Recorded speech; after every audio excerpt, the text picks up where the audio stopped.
let's see this. We have already studied function. Let's do this function as question.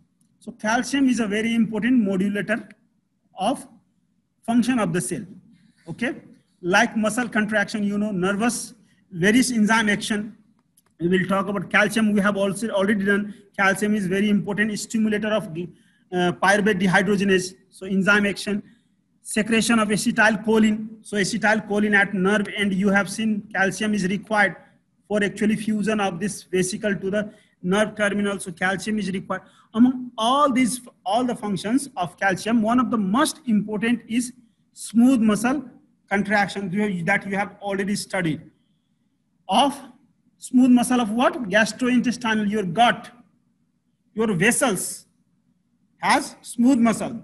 That smooth muscle contraction require calcium, okay, which lead through lipid, and this contraction leads through this lipid second messenger as a result of adrenergic G protein coupled receptor signal transduction. Locate that lipid signal, this lipid second messenger in this picture. There is A, B, C, D, E.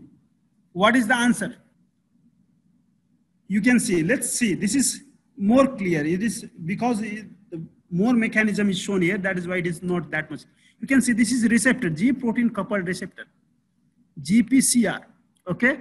So here you can see this, whenever this adrenaline binds here, that causes muscle contraction because of binding. So how does it happen? Binding will lead to calcium release. How this calcium is released? That will cause muscle contraction. Let's see this. When it's bind, this receptor will be activated, and activation of this receptor will activate this enzyme. This enzyme actually, an enzyme, this is called phospholipase. So what does means? That means phospholipase. See, when it is called phospholipase, C means phospholipase C. C means A, B, C. C will act on third carbon, phospholipid group. So this will act on this third carbon. So head will be released, and this diacylglycerol will be also be released. This will act on inositol group, phosphoinositol group that we have studied here. This group, it will act here. Phospholipase C will act here, and after acting here, it will release PI3, and this other part is diacylglycerol. So this is called DAG. So you can see here in this picture.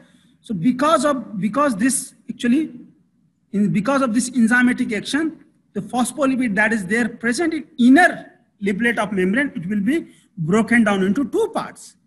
So this is what is called, this is DAG, and this is phosphoinositol.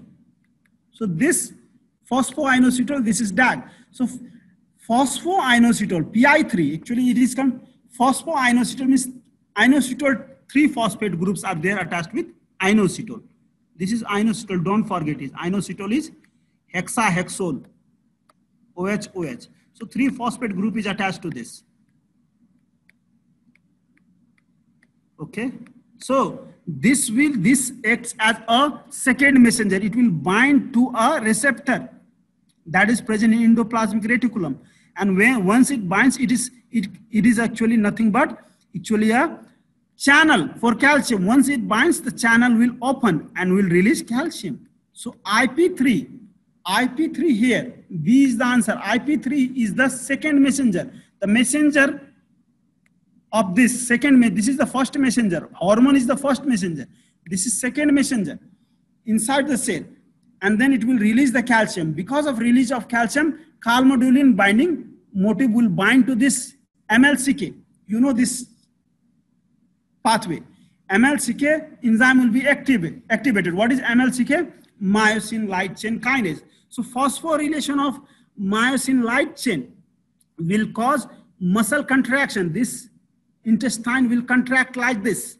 So this muscle contraction will be like this. So this lipid messenger is very important for both your muscle contraction of your intestine and blood vessels. So whenever you study the muscle contraction, smooth the intestinal movement, intestinal muscle contraction, and then blood vessel contraction, just remember it is because of lipid second messenger, IP3.